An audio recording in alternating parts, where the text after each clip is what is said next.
in simple terms, the story of evictions of the people, of the Ogiek people, began during colonial period, where they just came in, converted the lands into white highlands for farming. Then they pushed the community into the upper region, and then where the community lived, they went further. That is the year 1932. They went further, gazetted the whole area. By gazettement means it's like it was taken away from the community and it was converted into a forest reserve, meaning that the community had not freedom to utilize any resource in their territory, but rather they were required to have a permit or a license to use the resources. That was the year 1932. And then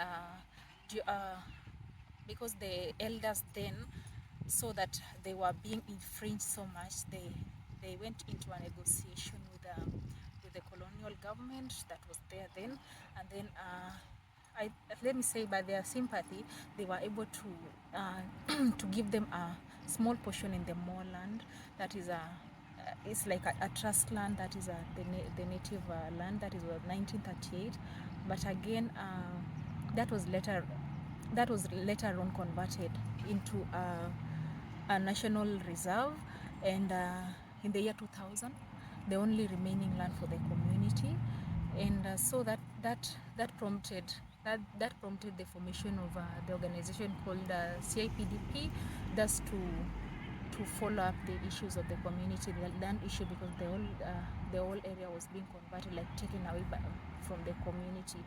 So in the year 2000, the only native reserve that was given to the community as a trust land was converted back. So that way, and another portion in the year 1968 was converted into a national park, which means again the community had no freedom to utilize the resources. So in the year 2003, the organization was formed. It was officially registered. It was just to ensure that the legal way, the right way of following up issues was made in the community. So that way, there were elders from the community, the petitioners, who went to the court in the year 2008, launched cases. The first case, that is the year 2008, and the claim was to convert back the land that was taken away. That's the moorland, almost the moorland part, to be returned back to be a trust land, which currently we call the community land based on the Kenyan Constitution. So because it was done without the consent of the community, so that was the basis.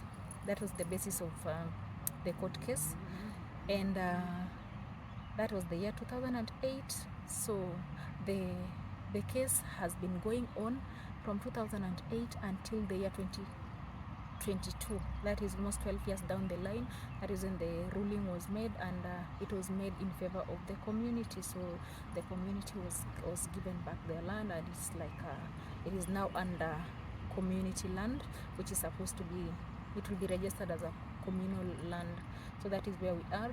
But that was not enough, because that is just a small portion of the land out of a huge almost 167,000 hectares of land.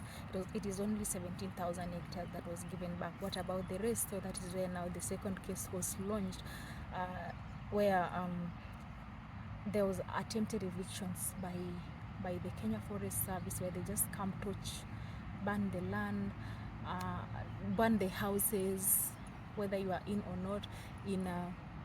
And their reference was it is a forest reserve that was made.